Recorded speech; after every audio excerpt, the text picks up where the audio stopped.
자, 장가 기자, 국민의힘에서는요 어제에 이어 오늘도 조금 전에 2차 단수 공천 대상자를 발표했습니다. 어떤 인물들이죠?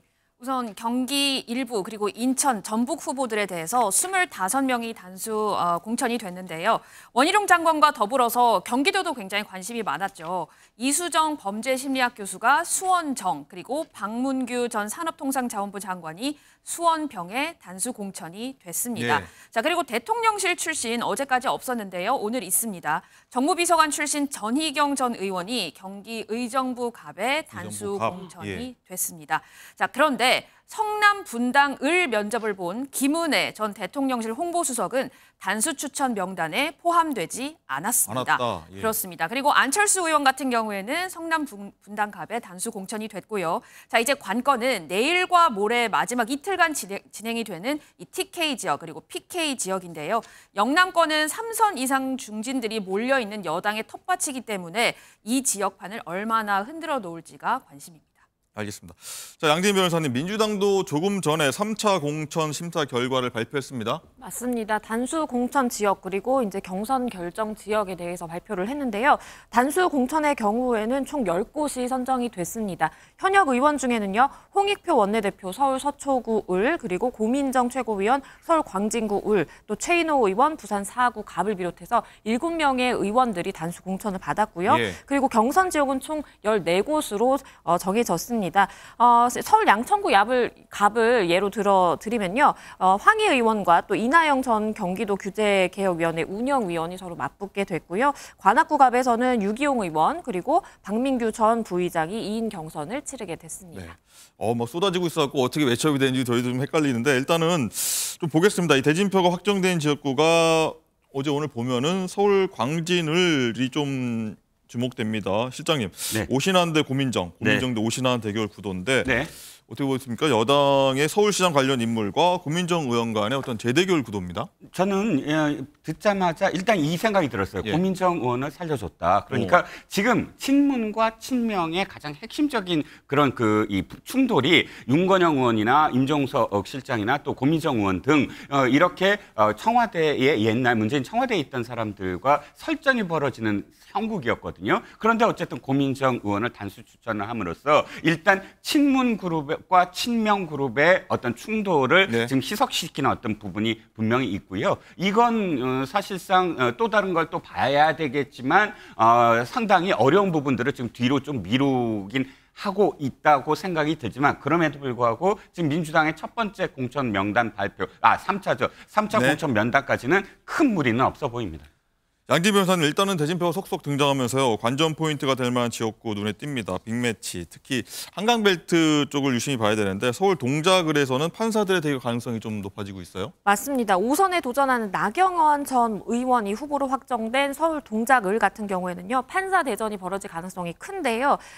그리고 현역 민주당 이수진 의원과 또 민주당 등에서 전략공천 대상으로 검토되는 추미애 전 장관이 모두 이제 판사 출신이기 때문에 민주당에서 이제 후보만 확정이 된다면 사실상 이제 판사 대첩이 벌어지게 생겼다라고 이제 이야기가 나오고 있습니다. 나경원 의원 같은 경우에는요, 2014년에 동작에서 본인이 첫 명함을 돌렸던 그 초심 그대로 좀 노력을 하겠다. 어떤 후보가 되든지 본인은 최선을 다하겠다라는 입장을 밝혔습니다.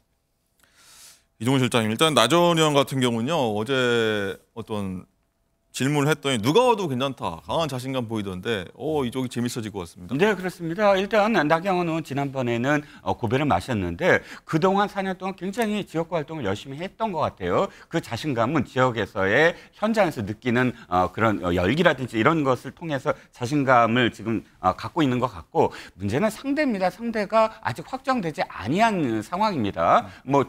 지금 이수진 의원으로 확정이 될지 아니면 추미애 장관이 될지 모르겠지만 어찌 됐든 현재 동작도 상당히 이제 눈길을 끄는 그런 격전지가 되고 있습니다. 네. 자, 이런 얘기도 한번 해보겠습니다. 장가 기자, 이재명 대표의 비선 얘기가 갑자기 나왔습니다. 민주당 원로들의 입에서 정체불명의 비선 조직이 공천에 개입한다는 소문이 여의도에 파다하다. 이런 얘기가 좀 나왔습니다. 조간에. 그렇습니다. 경기 광주 을에 공천 신청을 했던 문학진 전 의원이 지난달 27일에 이재명 대표의 전화를 받았다고 자신의 SNS에 올렸습니다. 문 전 의원은 이 대표가 대뜸 형님 꼴찌했네요 라고 말했다면서 후보 적합도 조사를 했더니 안태준이 31% 나왔고 형님이 10% 나왔다. 이렇게 언급을 했다고 합니다. 그래서 문학진 전 의원이 이후에 안규백 전략공천위원장에게 전화를 해서 물어보니까 당에서 그런 조사 한 적 없다고 했다면서 혹시 그럼 경기도가 라고 대꾸를 했다고 합니다. 경기도는 이 대표의 비선인 경기도팀을 지칭하는 것이다라고 문 전 의원이 얘기를 했습니다. 자, 그러면 이재명 대표가 언급한 이 적합도 조사 1위 안태준 후보는 경기주택도시공사 부사장을 지냈고요. 작년 8월에 이재명 대표가 자신의 보좌진 외에 특별보좌역이라고 9명을 임명한 바 있는데요. 이 사람들이 소위 이 친명 위에 찐명이라고 불리는 사람들입니다. 그 특보 9명 중에 한 인물로 분류가 되고 있습니다. 그런데 한동훈 위원장도 오늘 이에 대해서 언급을 했거든요. 목소리 들어보시죠. 문모 의원이 페북에 긴 글을 올렸죠. 소위 말하는 이재명의 경기도 팀에서 비선으로 공천에 관여하고 있다라는 식의 의혹 제기인데요.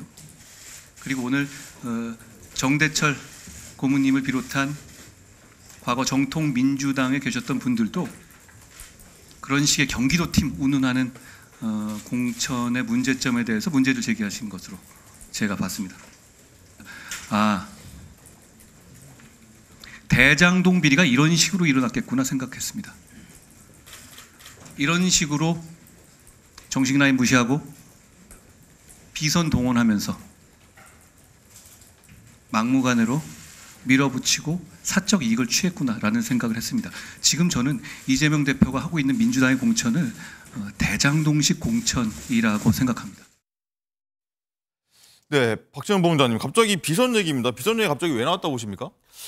일단 한동훈 비대위원장 진짜 제가 보기에는 내로남불이에요. 남의 당 공천 이야기하지 마시고 지금 김건희 여사의 디올백 문제라든가 도이치모터스 특검 이런 이야기 왜 안 하세요? 그래 이거는 정말 그 내로남불의 검사일 뿐이다 이런 생각이 들고요. 이거 비선 말이라는 것은 말이 안 되는 게 대표가 직접 전화했는데 그게 무슨 비선이에요. 공천 떨어지면 불평불만이 있을 수밖에 없죠. 그러나 당대표가 직접 전화했는 것을 비선이다 이렇게 이야기하면 정당 대표가 그럼 비선에 존재하는 사람입니까? 뭐 이렇게 이야기하시면 안 돼요.